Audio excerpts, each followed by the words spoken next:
WhatsApp people, कैसे हैं आप सब? ठीक ठाक हैं? It's me Hamzain, you are watching HD Reacts। Welcome back to the channel. उम्मीद करता हूँ अच्छे होंगे, खैर खैरियत से होंगे, एंजॉय कर रहे होंगे। और हम देखने वाले हैं मालदीव को लेकर एक स्टेटमेंट। आपको पता ही है कि मुझ साहब गए थे लक्षद्वीप के आइलैंड पे। उन्होंने सेल्फी डाली अपनी एक्स पे, और उसमें यह था कि उन्होंने लाइफ जैकेट पहनी हुई थी।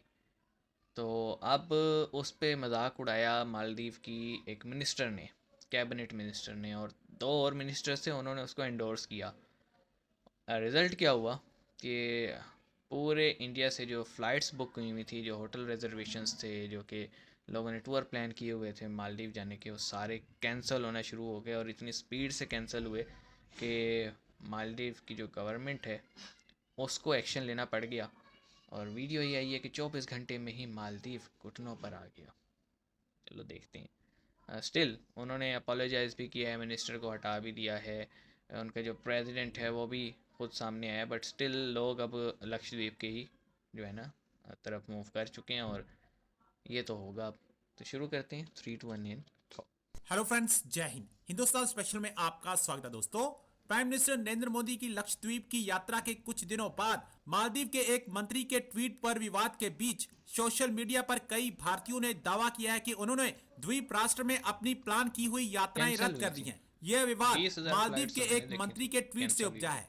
मालदीव के एक मंत्री ने ट्वीट करते हुए भारत पर देश को निशाना बनाने का आरोप लगाया है और कहा है कि भारत को समुद्र तट पर्यटन में मालदीव के साथ प्रतिस्पर्धा करने में चुनौतियों का सामना करना पड़ता है। सोशल मीडिया पर कई लोगों ने अपनी रद्द की गई हवाई यात्रा और होटल बुकिंग के कथित स्क्रीनशॉट शेयर किए हैं।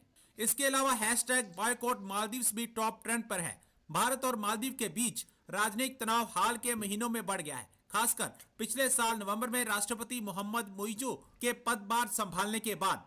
सोशल मीडिया पर लोग मालदीव का जमकर विरोध कर रहे हैं। लोगों का कहना है कि प्राइम मिनिस्टर मोदी की लक्षद्वीप विजिट से मालदीव के टूरिज्म को तकड़ा झटका जरूर लगने वाला है। लास्ट 48 आवर से इकोनॉमिक गूगल वो पे होगा। दो चीजें टॉप ट्रेंडिंग पे हैं, एक लक्षद्वीप और एक इंडियन प्राइम मिनिस्टर मोदी। उसकी रीजन ये है कि प्राइम मिनिस्टर मोदी ने लक्षद्वीप जो कि आइलैंड्स हैं वहां का विजिट किया, टूरिज्म को प्रमोट किया, और उसके बाद तकरीबन 50 लाख के करीब लोगों ने टूरिज्म के हवाले से लक्षद्वीप को ना सिर्फ किया, बल्कि 7500 के करीब जो सी होटल बुकिंग है वो मालदीव्स की कैंसिल हुई। तकरीबन 2300 के करीब जो एयर टिकट्स हैं मालदीव्स की कैंसिल हुई। आखिर इसकी क्या वजह है कि मालदीव्स में नई आने वाली इस्लामिक गवर्नमेंट का क्या इशू हुआ इंडिया से, जिसकी वजह से उन्हें ये इश्यूज फेस करने पड़ रहे हैं। पाकिस्तान में भी बलोचिस्तान हो या बहुत से ऐसे एरियाज हैं जहां टूरिज्म को प्रमोट किया जा सकता है, लेकिन क्या पाकिस्तान के प्राइम मिनिस्टर अगर किसी एरिया में जाके टूरिज्म को प्रमोट करेंगे तो क्या पाकिस्तान के लोग उस चीज को एक्सेप्ट करेंगे? इंटरनेशनली वो चीज ट्रेंडिंग पे जाएगी? जी, वीडियो हमने देखा, न्यूज़ हमने पढ़ ली। और बात वही है कि वो अपने एक एरिया को प्रमोट कर रहे थे, और उस पर जब आप टॉन्ट करेंगे और आप कह लें एक ग्लोबल लेवल पे टॉन्ट करेंगे, तो फिर ग्लोबल लेवल पे ही जवाब भी आएगा। वो कहते हैं ना, जैसा मुंह वैसी चपेड़।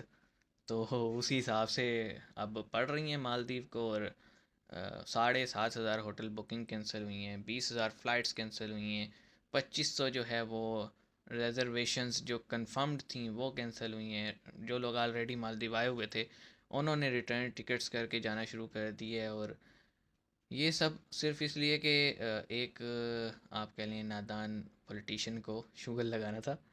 और ये शुगर बहुत भारी पड़ रहा है अब कंट्री को। तो ये तो मेरे ख्याल में जिसने कैबिनेट मेंबर्स चुने थे वो सोचता है ना कि मैं किस लेवल के लोगों को अपनी कैबिनेट में रख रहा हूँ, उनका क्या कैलिबर है और क्या उनकी सोच है। तो अब ये तो अब वो खुद ही संभालेंगे इस चीज़ को।